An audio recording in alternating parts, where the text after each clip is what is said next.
लघुचाप जनित लगाण वर्षा जोगु बास्तेपुर में बन्या देखा ब्लॉकर शह शह परिवार जलबंदी रे किछि स्थान रे सुरक्षित आश्रय स्थली थैथान करी रंधा खाद्य बंटन करा जाउछि। 15 दिन धरी बन्यार तांडव खेलाउछि। घरु बाहरिले 5-6 फुटर पानी किए भेड़ा नहीं आसुछि तो पुणी किए जीवन को बाजी लगाई पानी रे पहरी पहरी अत्यावश्यक जिनस किणिबाकू आसुछंती। बन्या बासदेवपुर तांडव रचुथिबा बेले हजार हजार गोरु गाई उपास रे दिन काटुछंती। प्राणी धन चिकित्सा विभाग अधिकारी एपर्यंत निद भांगु नाही। दिन को दिन भयंकर हेउछि बन्या परिस्थिति।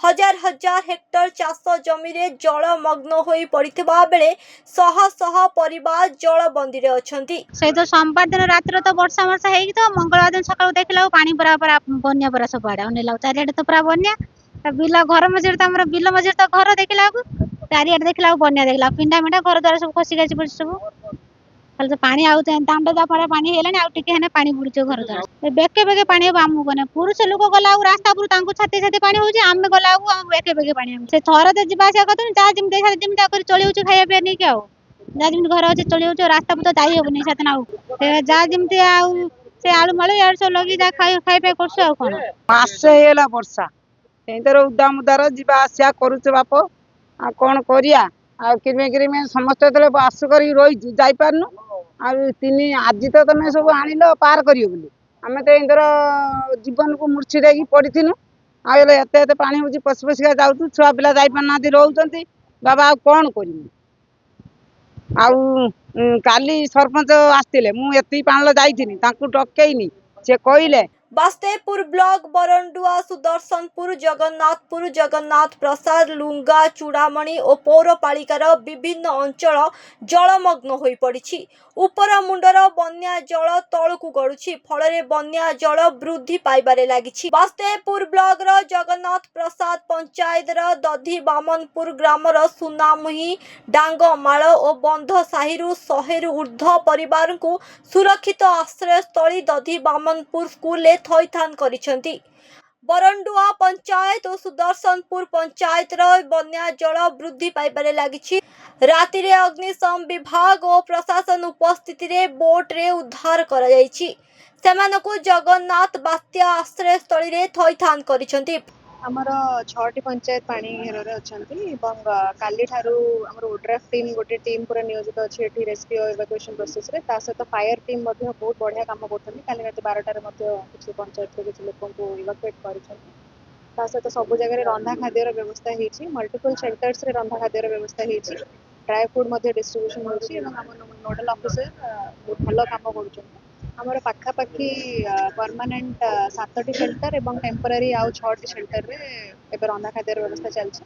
टेम्पररी शेल्टर रे हमर किछिटी स्कूल अछि काना बेसी बाट हम लोकन को नबाकू चाहून तो पाखापाखि रे जो स्कूल अछि सेटा हम टेम्पररी शेल्टर भाबरे यूज उद्धार कार्य बिल्कुल जारी रही छी। आमे भी सब एठी अछु ओड्राफ एवं फायर टीम जरिया रे हमें टाइम टू टाइम अपडेट नौछु एवं जहां को उद्धार दरकार संगे संगे इवाकुएशन करा जलबंदी लोक मानकु उद्धार रे नियोजित हेले ओड्राफ टीम मोना हबिलदार सीमांचल गौड़ न्यू ओड्रा बाटालियन न्यू ओड्रा यूनिटी 8म बाटालियन ओसीबी आम तो काली रात्रि आसी पहुँची देखु जे संपूर्ण चारिआडे जलबंदी लोक मैंने अच्छा जहाँकि आम सकाळू रेस्क्यू लगी अच्छु एवं पर्यंत 40 ରୁ 45 लोक उद्धार करालानी बर्तमान गोटे बुढ़ी माँ भितर फसिकी अच्छा उद्धार करी बात्या आश्रयस्थली आमर प्रशासन जो ठीक कर बात्या आश्रयस्थली की नहीं जी। जगन्नाथ प्रसाद सरपंच वासुदेव कांडी पीओ देवी असीमा विश्वाल एडीओ सस्मिता प्राणीग्राही बन्या विपन्न लोक मानकु दधी बामनपुर सुरक्षित आश्रय स्थली रे रंधा खाद्य जोगाई देउछंती। जगन्नाथ प्रसाद ग्राम पंचायत साधारणतः आम निर्वाचन मंडली भितर एक तली अंचल अल्प वर्षा हेले भी जलमग्न हो जाए विशेषकर ये जो लगान वर्षा लगी रही एथिरे आमर संपूर्ण ग्राम पंचायत प्रभावित होता बेले एठी विशेष करके दधिवानपुर ग्रामर जो 5टी 4टी वार्ड अच्छी विशेषकर पाल अच्छी ये बेसी इफेक्टेड एवं 2 दिन है ये जो बेसी इफेक्टेड हवा फल जो वीडियो के पाखे अवगत करेलु वीडियो आसते आसला वीडियो समग्र अंचल बुलिकी परिदर्शन कले काली ठारू रंधा खाद्यर व्यवस्था एठी बात्या आश्रयस्थल होती ଏବଂ ସକାଳୁ ମଧ୍ୟ ଶୁଖିଲା ଖାଦ୍ୟର ବ୍ୟବସ୍ଥା ହେଇଛି। ଆଜି ମଧ୍ୟାହ୍ନରେ ମଧ୍ୟ ରନ୍ଧା ଖାଦ୍ୟର ବ୍ୟବସ୍ଥା ହେଇଥିଲା।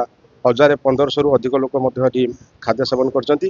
ଆଉ ଆମର ବିଶେଷ କରି ସରକାରଙ୍କ ପାଖରେ ନିବେଦନ ରହୁଛି ଯେ ଗୋଖାଦ୍ୟ ଏପର୍ଯ୍ୟନ୍ତ ପହଞ୍ଚି ପାରିନାହିଁ। ଯେଉଁ ତଳି ଅଞ୍ଚଳର ଯେଉଁ ଗୁହାଳ ଘର ଭାଙ୍ଗି ଯାଇଛି, ଗୋରୁ ଗାଈ ସବୁ ବିଚ୍ଛିନ୍ନ ହୋଇକି ରହିଛନ୍ତି, ତାଙ୍କୁ ଖାଦ୍ୟ ମିଳିଲେ ଆମେ ଗୋରୁ ଗାଈଙ୍କୁ ସୁରକ୍ଷିତ ରଖିପାରିବୁ ବୋଲି ଚିନ୍ତା କରୁଛୁ। ସେଥିପାଇଁ ଆମେ ନିବେଦନ କରୁଛୁ ଯଥାଶୀଘ୍ର ଗୋଖାଦ୍ୟ ପହଞ୍ଚିଲେ ଆମେ ଏ ଯେଉଁ ଅଞ୍ଚଳ ଗୁଡ଼ିକରେ ଗାଈ ଗୋରୁମାନଙ୍କର ଅବସ୍ଥା ଖରାପ ଅଛି ବା ଖାଦ୍ୟ ଅଭାବ ଜନିତ ଅଛି, ଆମେ ତାକୁ ଦୂର କରିପାରିବୁ। ବାସୁଦେବପୁର ବିଧାୟକ ଅଶୋକ କୁମାର ଦାସ, ବିଡିଓ ତନ୍ମିତା କର, ତହସିଲଦାର ପ୍ରିୟବ୍ରତ ଦାସ ବୁଲି ବନ୍ୟା ପ୍ରଭାବିତ ଅଞ୍ଚଳ ପରିଦର୍ଶନ କରିବା ସହିତ ଲୋକମାନଙ୍କ ସହିତ ଆଲୋଚନା କରିଥିଲେ। ବର୍ଷା ହେବା ଦିନଠାରୁ ଅବିଶ୍ରାନ୍ତ ଭାବେ ସେମାନଙ୍କୁ ସମସ୍ତ ଶ୍ରମ ଦେଇଛନ୍ତି। ସମସ୍ତ ପ୍ରଶାସନିକ ଅଧିକାରୀ ବି ସହଯୋଗରେ ଅଛନ୍ତି। ଯେଉଁ ଜାଗାରେ ଡାଟା ତାଙ୍କ ପାଖରେ ଅଛି ସେମାନେ ଯାଇକି ତାଙ୍କୁ ସେଠି ଶୁଖିଲା ଖାଦ୍ୟ ବଣ୍ଟନ ଏବଂ ରନ୍ଧନ ଖାଦ୍ୟ ବ୍ୟବସ୍ଥା ବି କରୁଛନ୍ତି। ମୋଷ୍ଟ ପ୍ରୋବାବ୍ଲି ଜଗନ୍ନାଥ ପ୍ରସାଦ ଗ୍ରାମ ପଞ୍ଚାୟତରେ 2ଟା ସେଣ୍ଟର କରୁଛନ୍ତି। ବାକି ଆଉ ଯେଉଁଠି ଆମ ପାଖରେ ଖବର ଆସିବ ଆମେ ବି ସବୁ ସ୍ୱେଚ୍ଛାସେବୀ ମାନଙ୍କୁ ବି ଲଗେଇଛୁ ଯେ ଯେତିକି ଯାହା ପାରିବେ ବିପଦ ସମୟରେ ସମସ୍ତେ ଠିଆ ହେବେ। ଯୋଉଠି ବି ମେସେଜ ଆସିବ ଆମେ ସମସ୍ତେ ତତ୍ପର ରହିଛୁ ତା ପରେ ବି। ନା ଅସୁବିଧା କିଛି ପ୍ରାୟ ହେବ ନାହିଁ ବୋଲି ଆମେ ଆଶା କରୁଛୁ। ଏମିତି ଆଜ୍ଞା ତ ଅସୁବିଧା ନିଶ୍ଚିତ ରହିବ, ସେଇଟା ତ ସ୍ୱାଭାବିକ ପ୍ରକ୍ରିୟା। ଜଣକା କଥାକୁ ସମସ୍ତଙ୍କୁ ସମାଧାନ କରିବା ଆମକୁ ଟାଇମ୍ ଲାଗିବ। କିନ୍ତୁ ଆମେ ସମସ୍ତେ ଯେହେତୁ ସଚେତନ ସ୍ଥାନୀୟ ସରପଞ୍ଚ ଅଛନ୍ତି, ସରପଞ୍ଚ ଭାଇ ବି ଅଛନ୍ତି ମୋ ସାଙ୍ଗରେ, ବିଡ଼ିଓ ମଧ୍ୟ ଅଛନ୍ତି, ପ୍ରଶାସନ ବି ଅଛନ୍ତି, ଆଉ ନୋଡାଲ ଅଫିସର ମାନେ ବି ଅଛନ୍ତି। ସମସ୍ତେ ଇଏ ଯେଉଁ ରେସ୍କ୍ୟୁ ସେଣ୍ଟର କରାଯାଇଛି ଏଠି ସମସ୍ତେ ଅଞ୍ଚଳ ଧରି ନିଅନ୍ତୁ ଜଗନ୍ନାଥପୁର ତ ସାରଙ୍ଗପୁର ଆଉ ଚନ୍ଦନପୁର ସହିତ ଆପଣ ତଳି ଅଞ୍ଚଳ ନିଶ୍ଚିତ ରହିବ। ସୁଦର୍ଶନପୁର ଗ୍ରାମ ପଞ୍ଚାୟତ ଆଉ ବରଣ୍ଡୁଆର ଯଦି ବା ଗ୍ରାମ ଭିତରେ ଏତେ ଏଫେକ୍ଟେଡ୍ ନୁହେଁ, କିନ୍ତୁ ସେ ସାଇଡ୍ ଗୁଡ଼ାକ ତ ସେଗୁଡ଼ା ନଷ୍ଟ ହେଇଛି। ବାକି ନରସିଂହପୁର ଠାରୁ ଆରମ୍ଭ କେଉଁଟା ନ ହେଇଛି ବୋଲି ଏମିତି ମାନେ ନାହିଁ, ଅପ୍ ଟୁ ମ୍ୟୁନିସିପାଲିଟି ପର୍ଯ୍ୟନ୍ତ ପାଣି ବି ଧରି ଯାଇଛି। ତେଣୁ ଚାଷ କ୍ଷୟକ୍ଷତିର ଆକଳନ ପାଇଁ ତ ସ୍ଥାନୀୟ ତହସିଲଦାର ଅଛନ୍ତି, ତାଙ୍କୁ ତ ଆମେ ବି କହିଛୁ। ସେ ତ ନିଶ୍ଚିତ ଏ ପାଣି ଛାଡ଼ିଲା ପରେ ତାକୁ ଲକ୍ଷ୍ୟ ରଖି ତଳି ତ ଆଉ ନାହିଁ କାହିଁକି, ତେଣୁ ଚାଷ ହେବାଟା ମୋତେ କାହିଁ ଠିକ୍ ଲାଗୁନି। ଚାଷୀ ଚାଷ କରିପାରିବନି। ସରକାରଙ୍କୁ ବି ଆମେ ସେ ବାବଦରେ ନିଶ୍ଚିତ ସଚେତନ କରିବା, ତାଙ୍କୁ ଅନୁରୋଧ କରିବା। ବାଦ ବାକି ରହିଲା କଥା ଜିଲ୍ଲା ପ୍ରଶାସନକୁ ଦାୟିତ୍ୱ ଦିଆଯାଇଛି, ସେମାନେ ବି ମଧ୍ୟ ଘୁରିକି ଆକଳନ କରୁଛନ୍ତି କୋଉଠି କ'ଣ ହେଉଛି ନ ହେଉଛି। ମୋଟାମୋଟି ଠିକ୍ଠାକ୍ ପରିଚାଳନା କରାଯାଉଛି। ଆଉ ଯଦି କିଛି ଆପଣମାନଙ୍କ ପାଖରେ ବି ସମସ୍ୟା ଥାଏ, ଯେଉଁ ଜନସାଧାରଣ ମାନେ ଅଛନ୍ତି ଆମ ସାଙ୍ଗରେ ସହଯୋଗୀ ଅଛନ୍ତି, ଯଦି ବି କିଏ କିଛି କହିବେ ଏ ସମୟରେ ଆଉ ଦଳ ଫଳକୁ ଧରିକି ବସିଲେ ଚଳିବନି। ଏ ସମୟରେ ବିପତ୍ତି ସମୟରେ ଆମେ ସମସ୍ତେ ଠିଆ ହେବା। ଆମ ଅଞ୍ଚଳ ଲୋକମାନଙ୍କ ପାଇଁ ଆମେ ନିଶ୍ଚିତ ସହଯୋଗର ହାତ ବଢ଼େଇବା। କ'ଣ ହେଇପାରିବ ଆମ ଦ୍ୱାରା ସମ୍ଭବ କରିବା। ସରକାରଙ୍କ ପାଖରୁ ଯେତିକି ସହଯୋଗ ମିଳିବା କଥା ସେ ବି ମିଳିବାର କିଛି ଅସୁବିଧା ନାହିଁ। এই ଚାଷ କ୍ଷେତ୍ର ଉଜୁଡ଼ି ଯାଇଛି ମାନେ ବର୍ତ୍ତମାନ ତ ଆମେ ଚାରିଆଡ଼େ ଜଳାର୍ଣ୍ଣବ ଦେଖୁଛୁ ଏବଂ ଆମର ଯେଉଁ 6ଟି ପଞ୍ଚାୟତରେ ବେଶୀ ଆଫେକ୍ଟେଡ୍ ହେଇଛି। ପାଣି ଏବେ ବି ଭର୍ତ୍ତି ରହିଛି, ତେଣୁକରି ଆର ଆକଳନ ବର୍ତ୍ତମାନ କରିହେବ ନାହିଁ। ଟିକେ ପାଣି ଛାଡ଼ିଗଲା ପରେ ଆମେ ପ୍ରକୃତ କାରଣ ବହୁତ ଲୋକଙ୍କର ତଳି ରୁଆ ହେଇଯାଇଥିଲା ଏବଂ ତଳିଗୁଡ଼ା ସବୁ ପାଣି ଭିତରେ ବୁଡ଼ିକି ରହିଥିଲା, ତାର ଷ୍ଟାଟସ୍ ବର୍ତ୍ତମାନ ଜଣାପଡ଼ୁନାହିଁ। ଏବଂ ବନ୍ୟା ଛାଡ଼ିଲା ପରେ ତାପରେ ଆମେ ବ୍ଲକ ଏଗ୍ରିକଲଚର ଷ୍ଟାଫ୍ ଏବଂ ଆମର ତହସିଲ ଷ୍ଟାଫ୍ ଯାଇକରି ଫିଲ୍ଡ ମାନେ ଭିଜିଟ୍ କରିବେ ଏବଂ ଆକଳନ କରିକି ଯାହା କ୍ଷୟକ୍ଷତି ଚାଷୀ ତାଙ୍କର ପାଇବେ। ସରକାରଙ୍କର ବି ଏଟା ତ ନିର୍ଦ୍ଦେଶ ବି ରହିଛି ସେଇଭଳି, କିନ୍ତୁ ଅସୁବିଧା କିଛି ନାହିଁ। ସୁନାମୁହିଁ, ବନ୍ଧସାହି, ଡାଙ୍ଗମାଳ ଓ ଦାସଡିହ ଗ୍ରାମର ଶହ ଶହ ପରିବାର ଜଳବନ୍ଦୀରେ ରହିଛନ୍ତି। ବାସୁଦେବପୁର ବିଧାୟକଙ୍କ ଠାରେ ବନ୍ୟା ପ୍ରଭାବିତ ଅଞ୍ଚଳରେ ଲୋକେ ଗୋ ଖାଦ୍ୟ ଯୋଗାଇ ଦେବାକୁ ଅଭିଯୋଗ କରିଥିଲେ। ବ୍ୟୁରୋ ରିପୋର୍ଟ, ଅସ୍ମିତା ଟିଭି।